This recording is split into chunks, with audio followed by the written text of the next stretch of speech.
এদিকে আজকের সবচেয়ে বড় খবর, ইরানকে হারাতে গিয়ে মানচিত্র থেকে মুছে যাচ্ছে ইসরায়েল। ইতিহাস বলছে ইসরায়েলের হাতে আর বেশি সময় নেই। এনে থাকবে আজকের একটি গুরুত্বপূর্ণ প্রতিবেদন। এখন শক্তিধর দেশগুলোর খেলাধুলার কেন্দ্রবিন্দু হচ্ছে হরমুজ প্রণালী। সর্বশেষ চীন একটা খুবই কূটনৈতিক বার্তা দিয়েছে ইরানকে।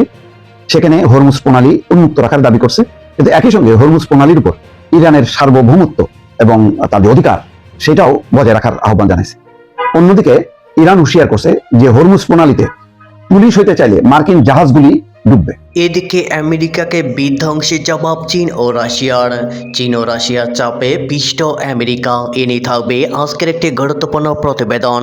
তেল আবিব আর ওয়াশিংটন যখন ইরানের শীর্ষ নেতাদের উপর গুপ্ত হত্যা বা সামরিক স্থাপনায় বোমাবর্ষণকে বিজয় হিসেবে উদযাপন করছে, ঠিক তখনই দীর্ঘমেয়াদী রণক্ষেত্রে তারা আসলে এক গভীরতর পরাজয়ের বীজ বপন করছে। মিডল ইস্ট আইয়ের বিশ্লেষণ বলছে ইসরায়েলের এই তথাকথিত সাফল্যগুলো আসলে এক ধরনের ট্যাকটিক্যাল ইলিউশন বা যুদ্ধের বিভ্রম।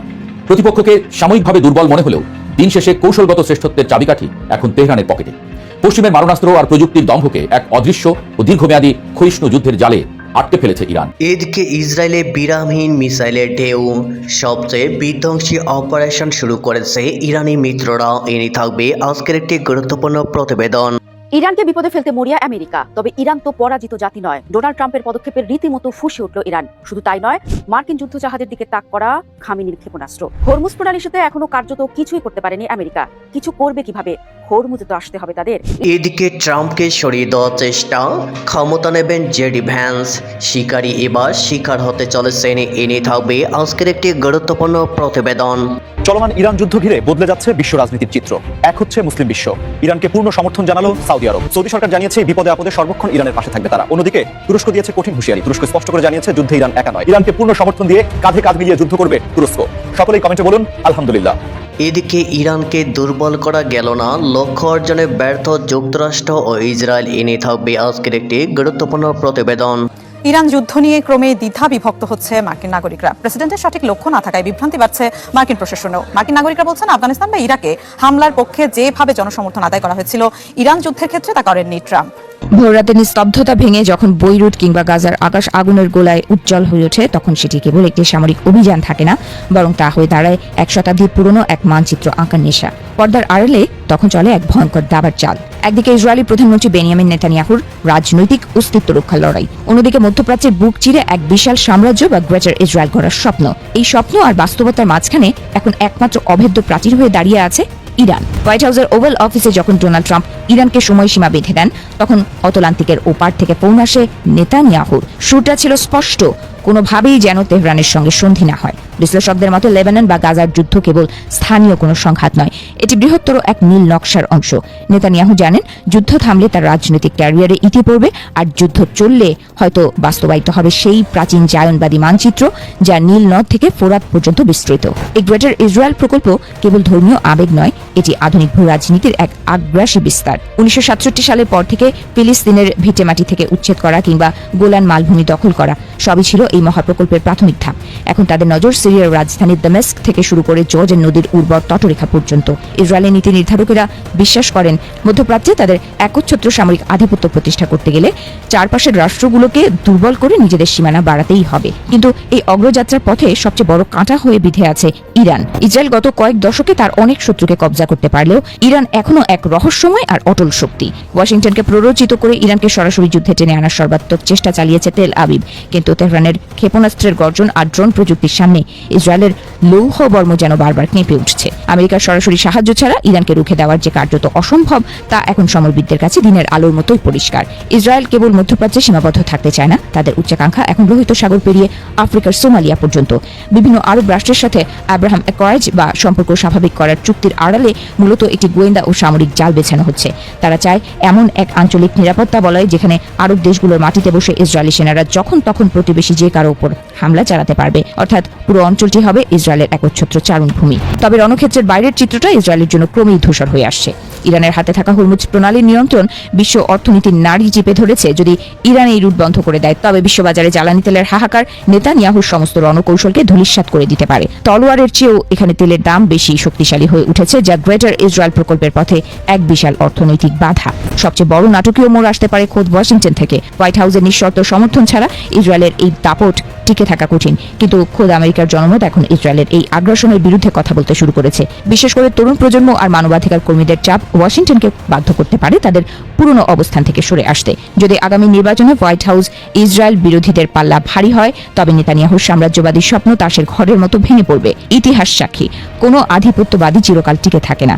গাজার ধ্বংসস্তূপ আর লেবাননের হাহাকারের উপর দাঁড়িয়ে যে মানচিত্র আঁকার চেষ্টা চলছে তা হয়তো নিজেই পতনের কারণ হয়ে দাঁড়াবে। ইরানকে রুখতে গিয়ে ইসরায়েল কি নিজেই এক অন্তহীন গহ্বরে তলিয়ে যাচ্ছে? প্রশ্নটি এখন কেবল তাত্ত্বিক নয়, বরং মধ্যপ্রাচ্যের জ্বলন্ত বাস্তব। ইরানের সাথে যুদ্ধ বাঁধিয়ে সর্বশান্ত আমেরিকা। মার্কিন যুক্তরাষ্ট্রের অবরোধ হুমকিতে পাশে নেই কোনো মিত্র। উল্টো জ্বালানি সংকটের বিশ্ব বাজারে ট্রাম্পের পিছু ছাড়ছে সবচেয়ে ক্ষতিগ্রস্ত মধ্যপ্রাচ্যের দেশগুলো। এসব দেশ এখন আমেরিকার ফাঁদে পা দিতে চাইছে না। ইরানের পাশে থাকার কথা বলছে সৌদি আরবের মতো তেল সমৃদ্ধ দেশও। মার্কিন যুক্তরাষ্ট্র যখন ধীরে ধীরে একা হয়ে পড়ছে, ঠিক তখনই সংকট মোকাবেলায় দৃশ্যপটে হাজির চীন এবং রাশিয়া। এই দেশ দুটো আমেরিকা তথা পশ্চিমাদের নানা বাধা বিপত্তি পেরিয়ে শুরু থেকেই দৃঢ়ভাবে ইরানের পাশে দাঁড়িয়ে আছে। স্যাটেলাইট থেকে শুরু করে সামরিক অস্ত্রশস্ত্র সব কিছুতেই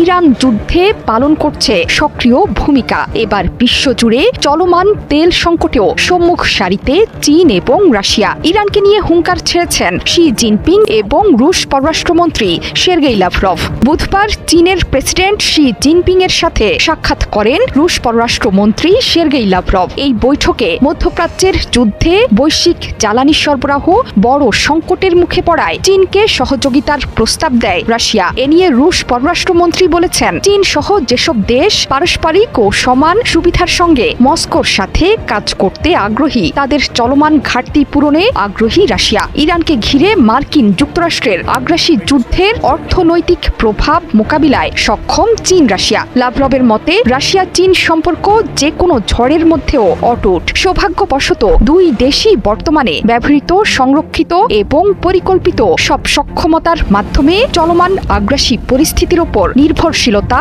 এড়িয়ে যেতে পারে। সামনে চীন সফরে যাওয়ার কথা রুশ প্রেসিডেন্ট ভ্লাদিমির পুতিনের। রুশ গণমাধ্যম অনুযায়ী মে মাসের মাঝামাঝিতে বৈঠকে বসছেন দুই নেতা। পাশাপাশি মার্কিন প্রেসিডেন্ট ডোনাল্ড ট্রাম্পের সঙ্গেও একই সময়ে শি জিনপিং এর বৈঠকের সম্ভাবনা। একই সময়ে উচ্চ পর্যায়ের এসব বৈঠক ইঙ্গিত দিচ্ছে বড় পরিবর্তনের। ইরান যুদ্ধে হেরে এখন শত্রু দেশের নেতাদের সাথে বৈঠক করে লাভ ক্ষতির হিসেব মেলাতে হচ্ছে মার্কিন প্রেসিডেন্টকে। ইরান যুদ্ধে পুরো মধ্যপ্রাচ্যের ক্ষয়ক্ষতি হলেও আর্থিকভাবে লাভবান রাশিয়া। এই সংকটে আকাশচুম্বী তেলের পাচার, সেই সুযোগে রাশিয়াও তেল বিক্রির লাভ ঘরে তুলতে সমর্থ হয়েছে। ভারত এবং চীনের মতো বড় ক্রেতারা রাশিয়ার কাছ থেকে তেল কিনছে। এতে করে বেড়েছে দেশটির জ্বালানি আয়। 2026 সালের প্রথম দিকে রাশিয়ার মোট অপরিশোধিত তেল রপ্তানির 90%ই চলে গেছে চীন এবং ভারতে। এছাড়া ইরান এবং রাশিয়ার কাছ থেকে সস্তায় তেল কিনে নিজেদের তেলের ভান্ডার মজুত করেছে চীন। বিনিময়ে ইরান পেয়েছে সামরিক সাহায্য, কিন্তু এই যুদ্ধে এক পয়সাও লাভ ঘরে তুলতে পারেনি আমেরিকা। পাপের খরা পূর্ণ হওয়ায় জাহান্নামের আগুনে পড়ছে ইসরায়েল। রাতের অন্ধকার ভেদ করে একের পর এক মিসাইল ছুটে যাচ্ছে ইসরায়েলের আকাশে। সাইরেন বিস্ফোরণ আর আতঙ্ক। মাত্র 24 ঘন্টায় হিজবুল্লাহর ধারাবাহিক হামলায় কেঁপে উঠেছে উত্তর ইসরায়েল। সীমান্ত ঘেঁষা সামরিক ঘাঁটি থেকে বসতি এলাকা, কোনোটি বাদ যায়নি টার্গেটের তালিকা থেকে। প্রতিরক্ষা ব্যবস্থার উপর চাপ বাড়ায় অনেক আঘাতই সরাসরি পৌঁছে যাচ্ছে লক্ষ্যবস্তুতে। প্রতিটি বিস্ফোরণ যেন নতুন করে জানান দিচ্ছে এই সংখ্যা তার সীমাবদ্ধ নেই, বরং আরো বড় এক যুদ্ধের দিকে এগোচ্ছে পুরো অঞ্চল। ইরান সমর্থিত লেবাননের সশস্ত্র গোষ্ঠী হিজবুল্লাহর আঘাতে কার্যত পুড়ছে ইসরায়েল। মাত্র 24 ঘন্টায় 39টি পৃথক হামলা, ক্ষেপণাস্ত্র ও ড্রোনের এই সমন্বিত আক্রমণে কেঁপে উঠেছে উত্তর ইসরায়েলের বিস্তীর্ণ এলাকা। সশস্ত্র গোষ্ঠীটির দাবি, তাদের এই অভিযানগুলো ছিল অত্যন্ত পরিকল্পিত এবং নির্দিষ্ট লক্ষ্যভিত্তিক। ইসরায়েলের সামরিক ঘাঁটি, সীমান্তে সেনা সমাবেশ, সাঁজোয়া যান এবং কৌশলগত স্থানগুলোকে টার্গেট করেই হামলা চালানো হয়েছে। বিশেষ করে দক্ষিণ লেবানন সীমান্ত ঘেঁষা ইসরায়েলি প্রতিরক্ষা অবস্থানগুলোতে একাধিক আঘাত আনা হয়েছে বলে জানানো হয়। এর মধ্যেই চরম আকার ধারণ করে ইন্টারসেপ্টর সংকট। ফলে আগের মতো কার্যকরভাবে সব হামলা ঠেকাতে পারছে না ইসরায়েলের প্রতিরক্ষা ব্যবস্থা। বিশ্লেষকদের মতে ইন্টারসেপ্টর ক্ষেপণাস্ত্রের ঘাটতি দেখা দেয় অনেক আক্রমণ আক্রমণই প্রতিহত করা সম্ভব হয়নি। ফলে লেবানন থেকে ছোড়া বেশিরভাগ রকেট ও মিসাইল সরাসরি লক্ষ্যবস্তুতে আঘাত হেনেছে। এতে এই হামলার মূল শিকার সীমান্তবর্তী বসতি, সামরিক ঘাঁটি এবং যোগাযোগ অবকাঠামো। একাধিক স্থানে বিস্ফোরণের ঘটনায় সামরিক যানবাহন ক্ষতিগ্রস্ত হয়েছে, কিছু স্থাপনায় আগুন লেগেছে এবং সেনা চলাচলে তৈরি হয়েছে বিঘ্নতা। এদিকে পূর্ণাঙ্গ ক্ষয়ক্ষতির হিসাব গোপন করছে ইসরায়েলি কর্তৃপক্ষ। তবে স্থানীয় সূত্র বলছে কয়েকটি কৌশলগত স্থাপনায় বড় ধরনের আঘাত লেগেছে। গোষ্ঠীটি আরও দাবি করেছে সীমান্ত এলাকায় ইসরায়েলি সেনাদের গতিবিধির উপর আগে থেকেই নজরদারি চালিয়ে আসছিল তারা। সেই তথ্যের ভিত্তিতেই হামলার সময় ও লক্ষ্য নির্ধারণ করা হয়েছে। ফলে প্রতিটি আক্রমণই ছিল নির্ভুল এবং কার্যকর। এই টানা হামলায় উত্তর ইসরায়েলের সাধারণ মানুষের মধ্যে ছড়িয়ে পড়েছে চরম আতঙ্ক। বহু বাসিন্দা নিরাপদ আশ্রয়ে সরে যেতে বাধ্য হয়েছেন। সাইরেন বেজে উঠছে প্রায়ই, আর প্রতিনিয়ত আকাশে ভেসে বেড়াচ্ছে নতুন হামলার আশঙ্কা। বিশ্লেষকরা বলছেন একদিনে 39টি হামলা শুধু একটি সামরিক কৌশল নয়, এটি শক্তির প্রদর্শন। এর মাধ্যমে ইরানের মিত্র গোষ্ঠীটি দেখাতে চাইছে দীর্ঘস্থায়ী সংঘাতে টিকে থাকার মতো সক্ষমতা অর্জন করেছে তারা। এদিকে ট্রাম্পকে অপসারণের দাবি, ভ্যান্সের নেতৃত্বে কমিশন চায় ডেমোক্র্যাটরা।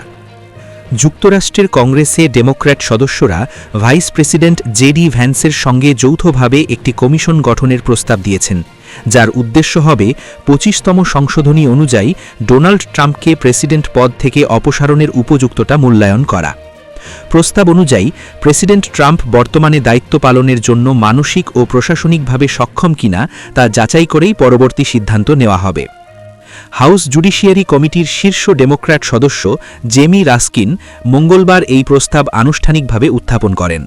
তিনি বলেন, ট্রাম্পের সাম্প্রতিক বক্তব্য ও আচরণ যুক্তরাষ্ট্রের রাজনৈতিক ও নিরাপত্তা পরিস্থিতিতে উদ্বেগ সৃষ্টি করেছে।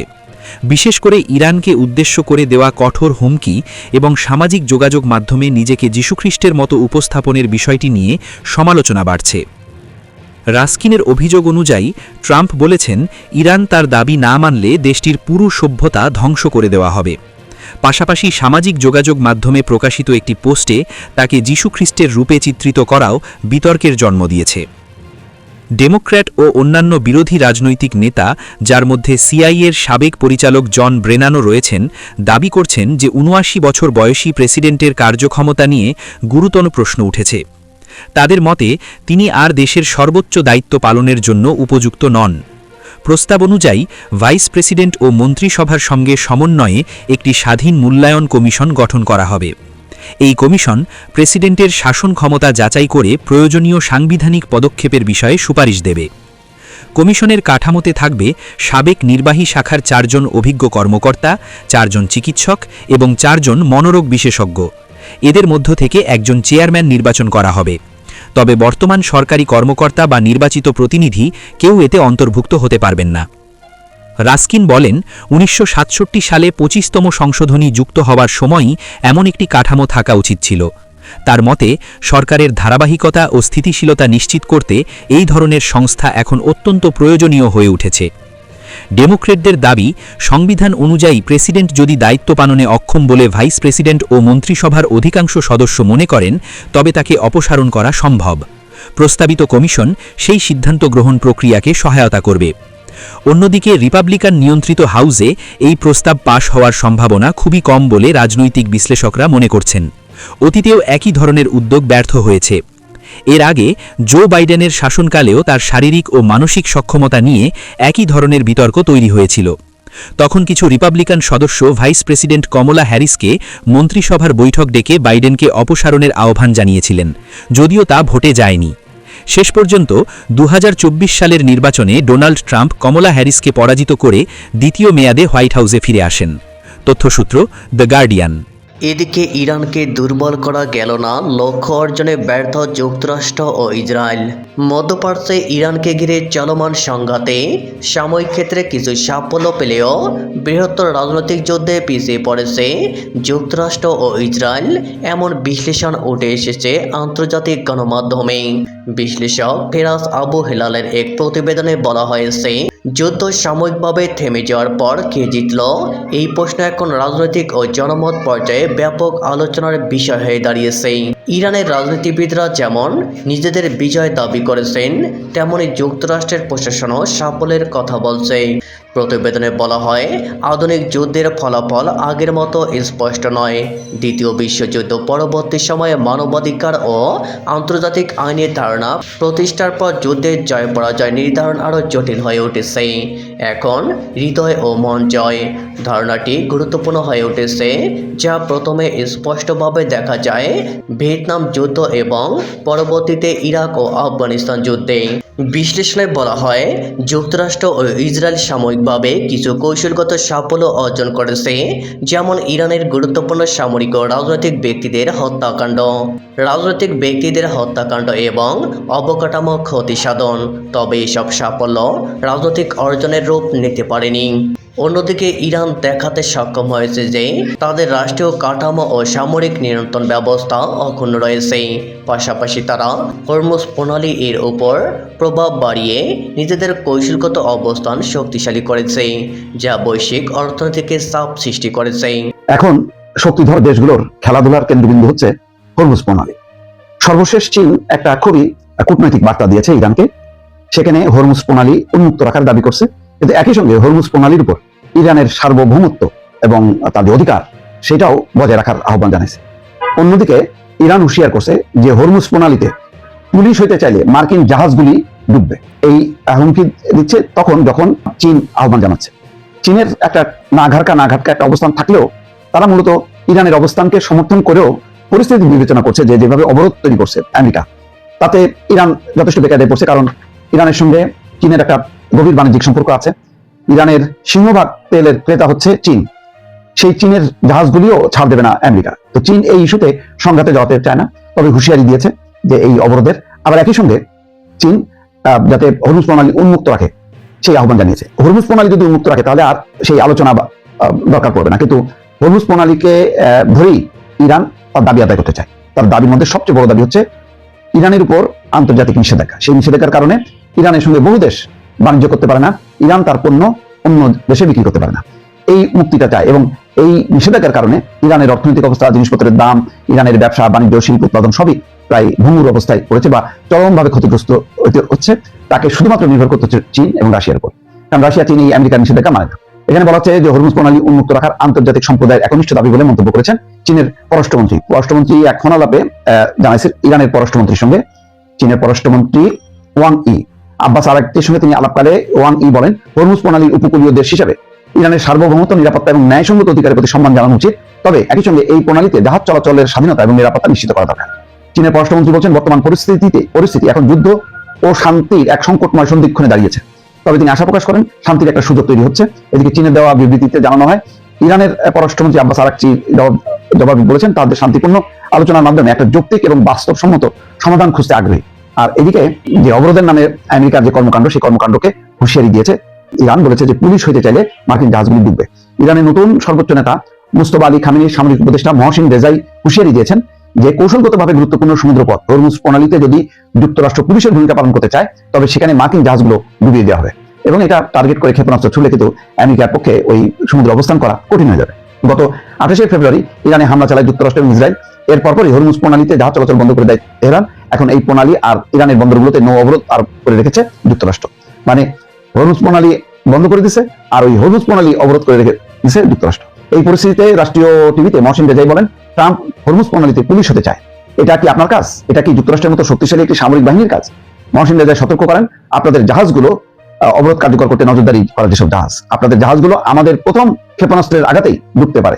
মহসিন রেজাই ইরানের উচ্চপদস্থ একজন সামরিক কর্মকর্তা, ইরানের রেভলিউশনারি গার্ডস কোরের সাবেক কমান্ডার ইন চিফ ছিলেন। 1981 থেকে 87 পর্যন্ত এই দায়িত্ব পালন করেছেন, পরে অবসর যান। এখন তিনি আবার অবসর ভেঙে দায়িত্ব পালন করছেন। যাক, শক্ত অবস্থান নিচ্ছেন। এখন ইরানের যে নেতৃত্ব শূন্যতার কারণে যারা অবসরে গেছেন চাকরি থেকে, তাদেরকে নিয়ে এসে আবার দায়িত্ব পালন করা হচ্ছে। তারপরেও ইরান কিন্তু ভেঙে পড়েনি, ইরান যুদ্ধ চালিয়ে যাচ্ছে। তেল আবিব আর ওয়াশিংটন যখন ইরানের শীর্ষ নেতাদের উপর গুপ্ত হত্যা বা সামরিক স্থাপনায় বোমাবর্ষণকে বিজয় হিসেবে উদযাপন করছে, ঠিক তখনই দীর্ঘমেয়াদী রণক্ষেত্রে তারা আসলে এক গভীরতর পরাজয়ের বীজ বপন করছে। মিডল ইস্ট আইয়ের বিশ্লেষণ বলছে, ইসরায়েলের এই তথাকথিত সাফল্যগুলো আসলে এক ধরনের ট্যাকটিক্যাল ইলিউশন বা যুদ্ধের বিভ্রম। প্রতিপক্ষকে সাময়িকভাবে দুর্বল মনে হলেও দিন শেষে কৌশলগত শ্রেষ্ঠত্বের চাবিকাঠি এখন তেহরানের পকেটে। পশ্চিমের মারণাস্ত্র আর প্রযুক্তির দম্ভকে এক অদৃশ্য ও দীর্ঘমেয়াদী ক্ষয়িষ্ণু যুদ্ধের জালে আটকে ফেলেছে ইরান। ইসরায়েল এবং আমেরিকার বর্তমান অবস্থাকে আধুনিক সমরবিদ্যার ভাষায় বলা হচ্ছে স্ট্র্যাটেজিক প্যারালাইসিস বা কৌশলগত পঙ্গুত্ব। তারা প্রতিপক্ষের ডালপালা কাটছে ঠিকই, কিন্তু শেকড় পর্যন্ত পৌঁছানোর কোনো কার্যকর নকশা তাদের কাছে নেই। মিডল ইস্ট আইয়ের প্রধান পর্যবেক্ষণে দেখা গেছে ইসরায়েল গত কয়েক মাসে ইরানের আঞ্চলিক মিত্রদের নেটওয়ার্ক, যা অ্যাক্সিস অফ রেজিস্ট্যান্স নামে পরিচিত, তার উপর ব্যাপক আঘাত এনেছে। কিন্তু এই হামলাগুলো কেবল ক্ষণস্থায়ী সামরিক সুবিধা দিচ্ছে। দীর্ঘমেয়াদে ইরান এমন এক নেটওয়ার্ক গড়ে তুলেছে যা কোনো একক ব্যক্তির উপর নির্ভরশীল নয়। উল্টো ইসরায়েল যত বেশি আগ্রাসী হচ্ছে, ইরানের প্রতিরোধ ব্যবস্থা তত বেশি বিকেন্দ্রীভূত ও দুর্ভেদ্য হয়ে উঠছে। ইসরায়েলের কোনো এন্ড গেম বা যুদ্ধের চূড়ান্ত লক্ষ্য নেই, তারা শুধু আঘাত করছে এবং আশা করছে এতেই ইরান নতি স্বীকার করবে। অথচ ইরান খেলছে এক দীর্ঘমেয়াদী মনস্তাত্ত্বিক খেলা, যেখানে শত্রুকে ক্লান্ত করে তোলা এবং তাদের অর্থনীতির রক্তক্ষরণ ঘটানোই আসল উদ্দেশ্য। এই দীর্ঘস্থায়ী দ্বন্দ্বে ইসরায়েল নিজেকে এক অন্তহীন যুদ্ধের চোরাবালিতে আবিষ্কার করছে, যেখান থেকে বের হওয়ার কোনো নিরাপদ পথ তাদের জানা নেই। এই যুদ্ধের পরিধি কেবল লেবানন বা গাজা সীমান্তে সীমাবদ্ধ নেই, এটি এখন বিশ্ব অর্থনীতির শিরা উপশিরায় আঘাত হানছে। আন্তর্জাতিক মুদ্রা তহবিল সতর্ক করে দিয়েছে যে মধ্যপ্রাচ্যের এই সংঘাত যদি দীর্ঘস্থায়ী হয় তবে বিশ্বজুড়ে এক ভয়াবহ অর্থনৈতিক মন্দা অনিবার্য। ইরানের বিরুদ্ধে আমেরিকার অবরোধের রাজনীতি এখন বুমেরাং হয়ে ফিরছে। বিশেষ করে হরমুজ প্রণালীকে ঘিরে ইরানের যে নিয়ন্ত্রণ, তা পশ্চিমা বিশ্বের লাইফলাইন কেটে দেওয়ার ক্ষমতা রাখে। তেলের দামের সামান্যতম অস্থিতিশীলতা মানেই ইউরোপ আর আমেরিকার বাজারে মূল্যস্ফীতির বিস্ফোরণ। পশ্চিমের নেতারা এখন এই উভয় সংকটে পড়েছেন। তারা না পারছেন ইসরায়েলকে পুরোপুরি নিয়ন্ত্রণ করতে, না পারছেন ইরানের অর্থনৈতিক শক্তির সাথে পাল্লা দিতে। বিশ্ব বাণিজ্যের এই অনিশ্চয়তা আসলে ইরানের একটি বড় কৌশলগত বিজয়, যেখানে সরাসরি যুদ্ধ না করেও তারা শত্রুর অর্থনীতিকে পঙ্গু করে দেওয়ার ক্ষমতা রাখে। কূটনীতির ময়দানেও আমেরিকার একক আধিপত্যের দিন এখন ফিকে হয়ে আসছে। চীনের কড়া অবস্থান ওয়াশিংটনের গালে এক বড় চপেটাঘাত। বেইজিং ইরানের তেল খাতের উপর মার্কিন নিষেধাজ্ঞাগুলোকে বিপজ্জনক এবং দায়িত্ব জ্ঞানহীন হিসেবে বর্ণনা করেছে। চীন শুধু বিবৃতি দিয়েই ক্ষান্ত নয়, তারা ইরানের সাথে দীর্ঘমেয়াদী কৌশলগত অংশীদারিত্বে আবদ্ধ হচ্ছে। অন্যদিকে আবুধাবির যুবরাজ মোহাম্মদ বিন জায়েদের বেইজিং সফর এবং সেখানে মধ্যপ্রাচ্য নিয়ে চীনের সক্রিয় অংশগ্রহণ প্রমাণ করে যে এই অঞ্চলের দেশগুলো এখন আর অন্ধভাবে ওয়াশিংটনের দিকে তাকিয়ে নেই। বিকল্প শক্তি হিসেবে চীন এবং রাশিয়ার উপস্থিতি ইরানকে এমন এক বর্ম দিয়েছে যা ভেদ করার সক্ষমতা আমেরিকার নিষেধাজ্ঞার নেই। আমেরিকা যখন অবরোধের দেয়াল তুলতে ব্যস্ত, ইরান তখন প্রাচ্যের সাথে নতুন এক বাণিজ্য ও প্রতিরক্ষা বলয় গড়ে তুলছে। যুদ্ধের মানবিক মূল্য এবং নৈতিক পরাজয় এখন ইসরায়েলের জন্য গলার কাঁটা হয়ে দাঁড়িয়েছে। দক্ষিণ লেবাননে ইসরায়েলি হামলায় যেভাবে হাজার হাজার শিশু বাস্তুচ্যুত হচ্ছে এবং বেসামরিক মানুষের রক্ত ঝরছে, তা খোদ ইউরোপের মিত্রদের ভেতরেও ফাটল ধরাচ্ছে। ইউরোপীয় কাউন্সিল স্পষ্ট ভাষায় ইরানের বেসামরিক স্থাপনায় হামলার নিন্দা জানিয়েছে এবং একে আন্তর্জাতিক আইনের লঙ্ঘন বলে আখ্যা দিয়েছে। ঐতিহাসিকভাবে ইউরোপ সবসময় আমেরিকার লেজুর বৃত্তি করলেও এবার তাদের সুরে ভিন্নতা স্পষ্ট। এর কারণ মানবিকতা যতটা না, তার চেয়ে বেশি হলো নিজেদের নিরাপত্তা ও শরণার্থীর ভয়। ইরান এই সুযোগটিকেই কাজে লাগাচ্ছে। তারা বিশ্বমঞ্চে ইসরায়েলকে একটি বিচ্ছিন্ন ও নিষ্ঠুর রাষ্ট্র হিসেবে প্রতিষ্ঠিত করতে সফল হয়েছে। যখন কোনো রাষ্ট্র নৈতিকভাবে হেরে যায়, তখন রণক্ষেত্রের জয় কোনো গুরুত্ব বহন করে না। ইসরায়েল ঠিক সেই পরিস্থিতির দিকে এগোচ্ছে। সবচেয়ে নাটকীয় মোড় আসছে পারমাণবিক কর্মসূচিকে কেন্দ্র করে। সামরিক শক্তিতে ইরানকে বশে আনতে না পেরে পশ্চিম এখন সাইবার যুদ্ধ এবং ডিপ স্টেজ অপারেশন বা গোপন নাশকতার দিকে ঝুঁকছে। সম্প্রতি সাগরে আটকে পড়া ক্রু উদ্ধারের মানবিক নাটকের আড়ালে ইরানের পারমাণবিক সম্পদ চুরির যে ছক ফাঁসের খবর এসেছে, তা পশ্চিমা গোয়েন্দা সংস্থাগুলোর চূড়ান্ত হতাশারই বহিঃপ্রকাশ। ইরান দাবি করছে তাদের ইউরেনিয়াম চুরির এই ষড়যন্ত্রের পেছনে মোসাদ এবং সিআইএ এর হাত রয়েছে। কিন্তু ইরানের পাল্টা গোয়েন্দা ব্যবস্থা এখন এতটাই আধুনিক যে ছদ্মবেশী কোনো অভিযান সফল হওয়া তো দূরের কথা, প্রতিটি পদক্ষেপেই তারা শত্রুপক্ষকে ফাঁদে ফেলছে। এই যে একের পর এক ষড়যন্ত্র নস্যাৎ করে দেওয়া, এটি প্রমাণ করে যে ইরান এখন আর কোনো রক্ষণাত্মক অবস্থানে নেই। তারা সরাসরি পশ্চিমা ইন্টেলিজেন্স গেমের চ্যালেঞ্জ গ্রহণ করছে এবং জয়ী হচ্ছে। বিশেষজ্ঞদের মতে ইসরায়েল আর আমেরিকা হয়তো কিছু ছোটখাটো লক্ষ্য অর্জনে সফল হয়েছে, কিন্তু বৃহত্তর ভূরাজনৈতিক লড়াইয়ে তারা ক্রমেই কোণঠাসা হয়ে পড়ছে। ইরানের স্ট্র্যাটেজিক পেশেন্স বা কৌশলগত ধৈর্য এখন স্ট্র্যাটেজিক অফেন্সিভ বা কৌশলগত আক্রমণে রূপান্তরিত হয়েছে। তেল আবিব আর ওয়াশিংটন এখন এক এমন গোলকধাঁধায় আটকা পড়েছে যেখানে তাদের প্রতিটি সামরিক পদক্ষেপ আসলে ইরানের প্রভাবকেই বাড়িয়ে দিচ্ছে। যুদ্ধের ময়দানে কে কতগুলো বোমা ফেললো তা দিয়ে এখন আর বিজয় নির্ধারিত হয় না, কে কত সময় ধরে এই মনস্তাত্ত্বিক এবং অর্থনৈতিক ধকল সইতে পারবে সেটাই আসল কথা।